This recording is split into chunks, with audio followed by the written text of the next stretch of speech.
Hello, guys, I totally forgot about my 911 last week. Season 5, episode 6, Brawl and Cell Block 911. I'm just going to go over it because I have a whole nother video to do. How did I forget? Did I not? Okay. So the episode starts off in a prison.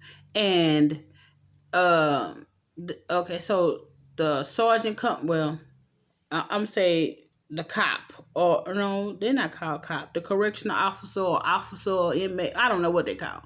He comes in, of course they're giving him a rundown of everything that has, been going on or whatever. I guess because it's the change of the shifts or whatever. So he comes in, and he goes walk the floors and get get all the information on what has been going on. Get updated with everything that has been going on so far. And then he goes and gets this prisoner and takes him out. I guess he gets 1 hour a day or something like that. And he takes him out into the yard for his rec time or whatever. And he's standing there just watching him. So the guy's standing there eating an apple. And he was like, he's a weird fellow. Or he's weird or something like that. So the guy drops his apple, what was left of it.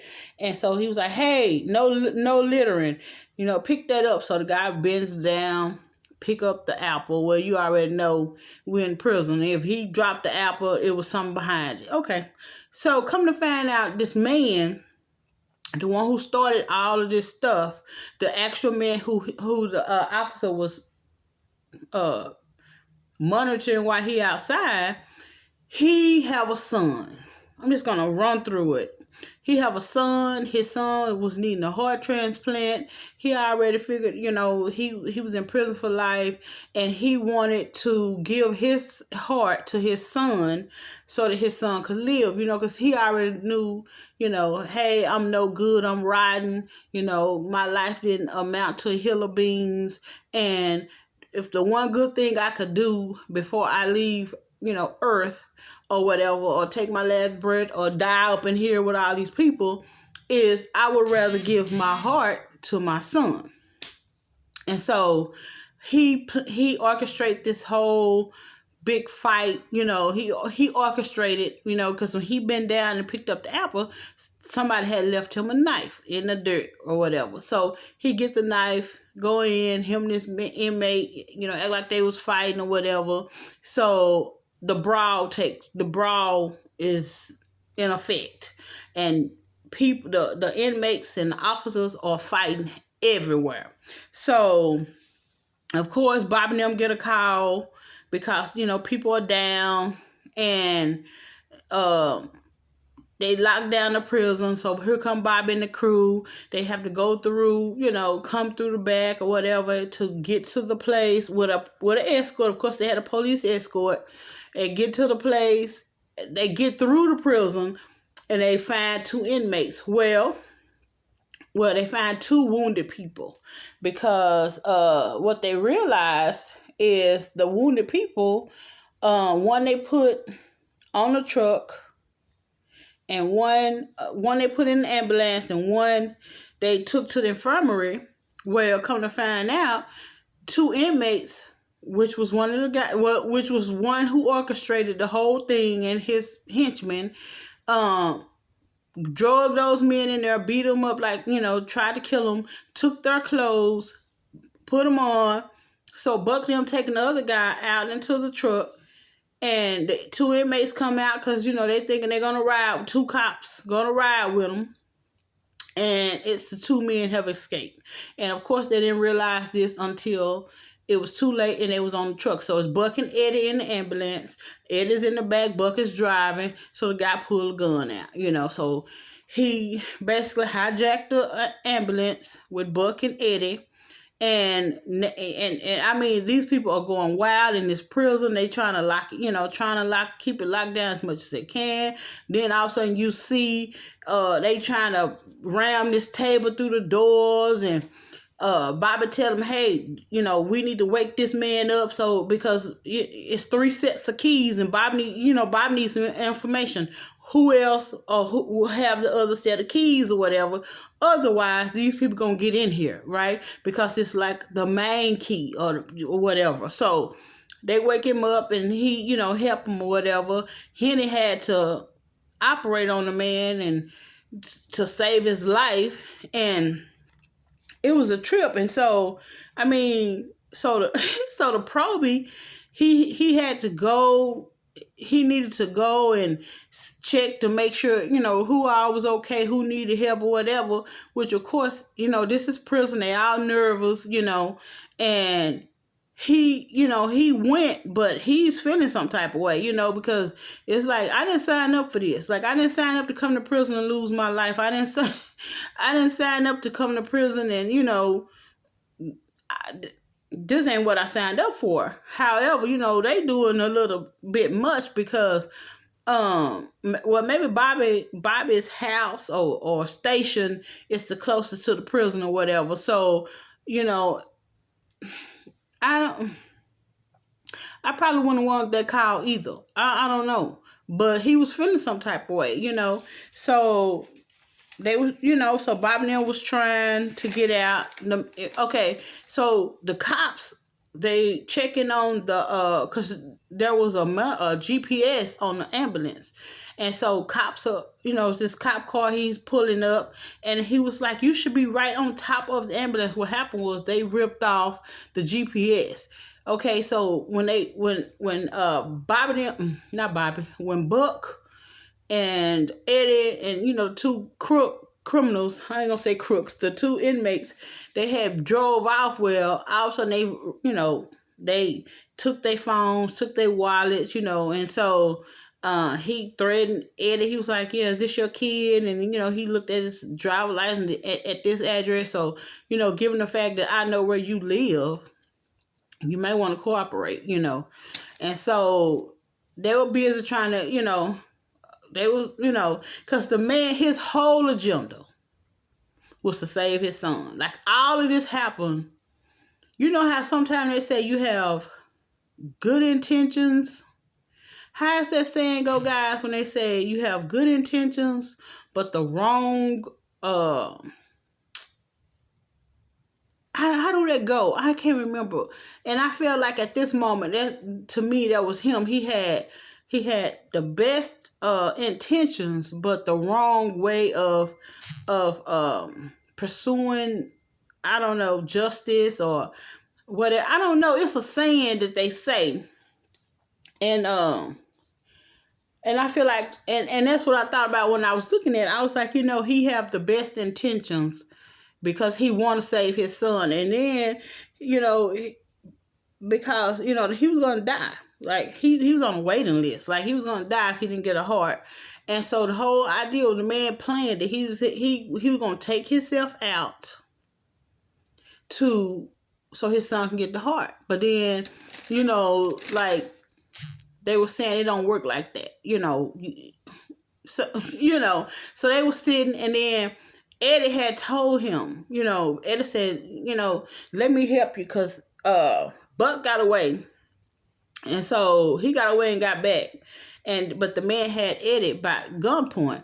And so, they were talking or whatever in the back of the van. They were surrounded by, in the back of the ambulance, they were surrounded by cops or whatever. And Eddie was, he was talking them down. He said, look, why don't you let me help you? Shut up and let me help you. And so, he said, I do all I can, I will do all I can to make sure your son is okay and to go to bat for you or whatever. He comes out. I just want to make sure I ain't missing nothing because that was just the gist of it. And so the whole episode was basically, and finally Athena and them all get to the police station because, of course, they had to call her and let her know, hey, Bobby's locked up. He's in this prison and the prisoners have taken over. So the police officers all have to show up, to give backup or whatever. And so, the man, the doctor told Athena, he was like, you should go ahead. You should really try to become a doctor because you have what it takes. And, because she was nervous. He was like, you're going to have to do it. You're going to have to perform the surgery on the man to save his life, but he's not going to make it. And so, she did it. I think Henny's going to be a great doctor. Henny, I love me some Henny. And so, they all come, they get rescued. Well, at the hospital, because it was not so Captain and Athena are on the phone calling the governor and all this stuff, because they was like, it's protocol. He can't just, because the man got out the car, even though Eddie talked him down and thought they was going to do one thing, the man got out. Eddie got the ambulance first. He with his hands up, and then he told him to come on out, and the guy shot himself. And so he knew this man did that to save his son. So when he went down, Eddie immediately jumped on it. And Buck heard the shot and ran. Eddie. And he ran. And he was like, go get some help. He was like, he's dead. But his heart is not. And so Eddie was keeping his heart pumping because he knew the man wanted to give his heart to his son. He did not want the son to know where the heart came from. He did not want, he did not. And so, Athena and her captain, they were calling around trying to see, calling the governor and stuff, trying to see, can this boy get this heart, because, protocol is you can't just give a heart away, there's a waiting list of people, but this man killed himself strictly so his heart can go to his son. And so, like I said, it's the right intent. I don't know how that saying go, guys, but if any one of you remember that saying, put it down in my comments, because I can't remember. And I feel like this man did that. I mean, what? I don't know, a better love. Like, this man literally killed himself. Because he said he know he was the scum of the earth, and, he have done many things, and he's in prison for the rest of his life. And he decided, I want my boy to have a shot at life, because the son was young. I want him to have a chance at life.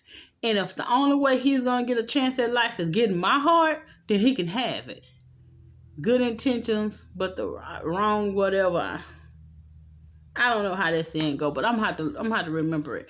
And he killed himself, and they gave him his dad's heart. And so when Eddie was talking to the mom, she said he didn't want him to know. She said he didn't want him to know that he even gave him the heart. He didn't want him to know where the heart came from, any of it, right? And so, the probie was sitting there because like he was taking it all in. Like, Athena was like, hey, she thought they was about to leave, but Bobby looked over and saw the probie sitting there, and he confused. What's going on? We've been in a riot. I'm sitting at the hospital by myself. Like, I don't know what's happening. And Bobby saw him. And Bobby walked over and sat down and, talked to him. And, he said, hey, let's go grab some coffee. He said, I don't want to talk about it. And he was like, that's fine. We don't have to talk. We can just go and have some breakfast and, call it a day. I like Bobby because I just like him. He saw that, hey, something ain't right. Another person would have been like, hey, I'm going home. My wife just went home because she was like, well, I'm not going to wait on you. Athena was like, I'm not going to wait up for you. He was like, okay. But he saw that one of his crew members, that he's over, was in distress because I think his name Ravi or something. He was in distress. Like, what just happened? Like, we were in a whole riot at the prison. I could have lost my life. Like, I didn't sign on for this, guys. Like, I signed on to help people. I signed on to help people in houses on fire or, distress calls or something like that. But physically putting myself in harm's way in a prison? And he saw that. He saw it on Robbie. I think his name Robbie. Guys, if that's not his name, I'm going to have to pay attention next time. But I want to say Robbie for some reason. And he was not okay. Like, he was kind of like, what? Like, discombobulated. Like, okay. But Bobby went and talked them down, and they went to have breakfast, and there went the story. So that was it. That was 911 season 5 episode 6, and the title of that was Brawl in Cell Block 911. So, or 9 through 11. And so I gotta come back, guys. I don't even know how I missed that. I gotta come right back with season 5 episode 7. Man, guys, I am so sorry. I'm so sorry. But I will see you guys in just a minute. Sean's Journey out.